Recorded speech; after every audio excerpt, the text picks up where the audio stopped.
Anyway, I don't think we need the music, whatever that is. I'm Paula Montgomery with the League of Women Voters. As you know, this program was sponsored not only by the League of Women Voters of the Pensacola Bay Area, and if people are members of the League, would you please wave your hand? All right, well represented. We also have people here from the Coffee Party. Ray Hudkins, right here. Anybody else from the Coffee Party? Yeah, Coffee Party.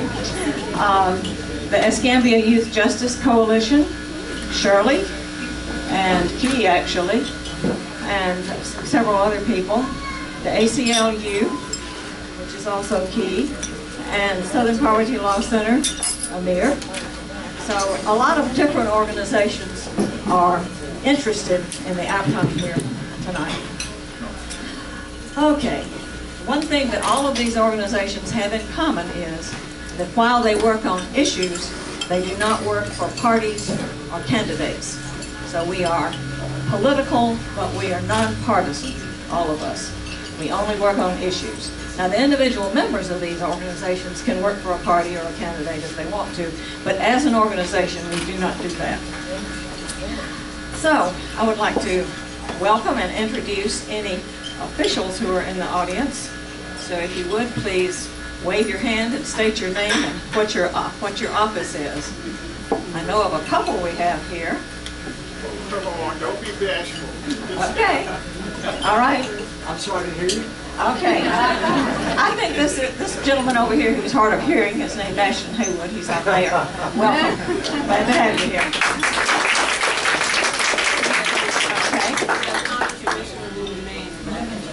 Oh, did Lumen come in? All right. He's back there somewhere. Hey, Lumen! The sheriff could not attend himself, but he sent a representative from his office. Chief Eric Haynes is right here. And we have Attorney Donna Sessions Waters, who's with the Escambia School Board. Right here. Who have I missed?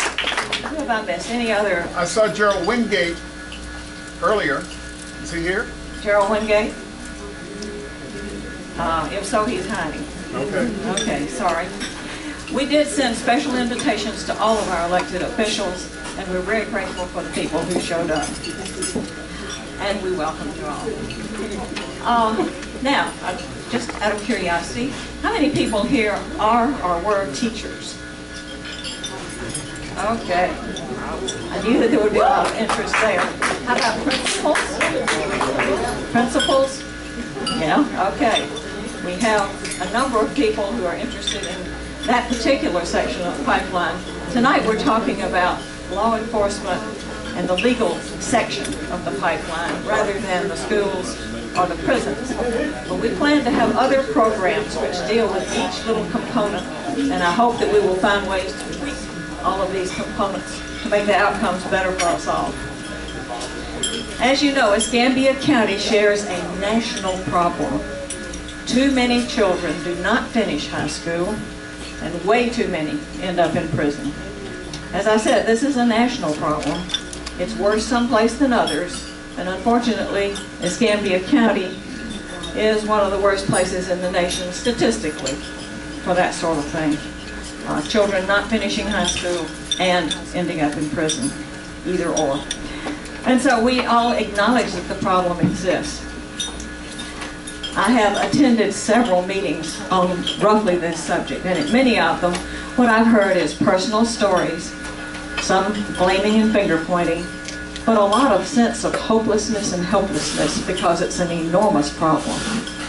Tonight, we're not going to be venting and blaming, and we're certainly not going to feel hopeless or helpless, because bit by bit, this is a pipeline that we can work on improving the outcomes of. Tonight we'll look closely at certain sections of it, and our speakers will be able to point out places where maybe a little tweak would be helpful.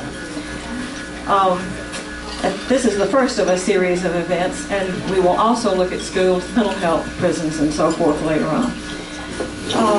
We're fortunate tonight to have Dr. Rick Harper, who can tell us some of the implications economically of the system. And we also have Keyontay Humphries in just a minute. Will give us statistics about our local area and some of the things that the Escambia Youth Justice Coalition has been working on.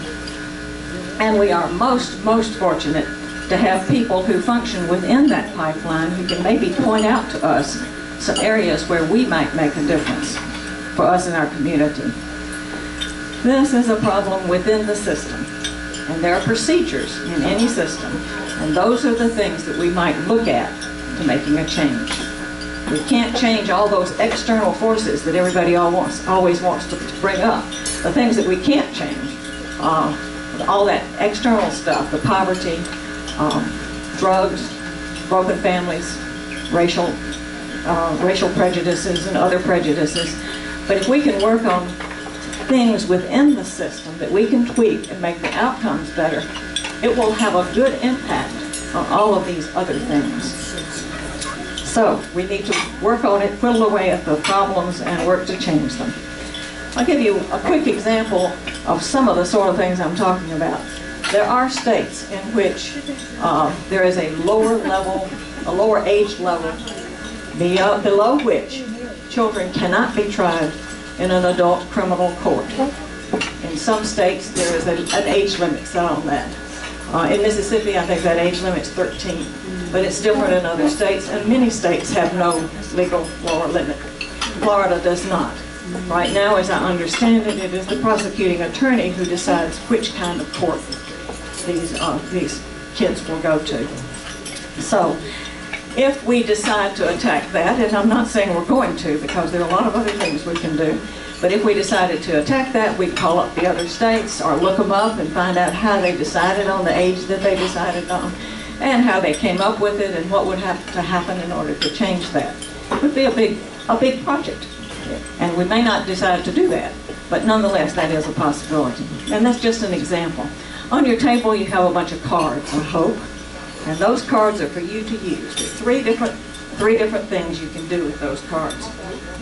Number one, if you have a question for any of the members of the panel, put a big question mark on that card and write your question on there and put your contact information on there.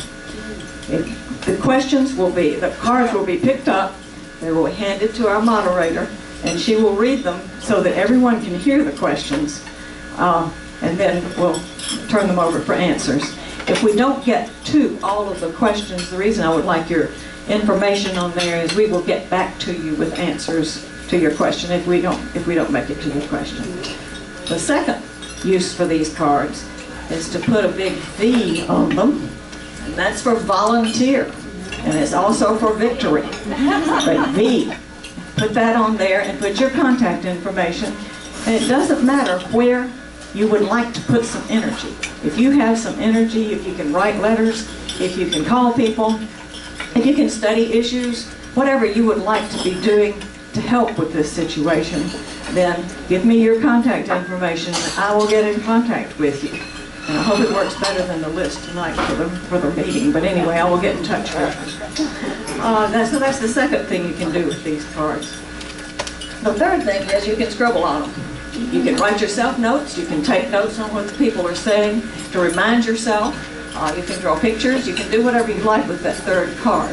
You don't have to turn that one in, but that's just to remind you maybe of a question you might have for later. So those are the three things for your card.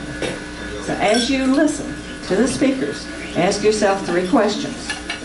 What outcome do you want to see in our school system for our children? What is blocking it? And what can I do to help? Those are your three questions. And as you're making up the questions for the panel, keep those things in mind. And now, I'm ready to get rolling with the rest of the program. Get rid of me off the stage here. First, we're going to have Keyontay Humphries, who's going to acquaint us with some of the local statistics and maybe some of the stuff that the Escambia County Youth Justice Coalition is working on, or has worked on. And following her, the program will be turned over to our moderator, who is Nellessen-Lara, who is the executive editor of the Pensacola News Journal, and she will introduce the panel, and we're off and rolling. Thank you for coming.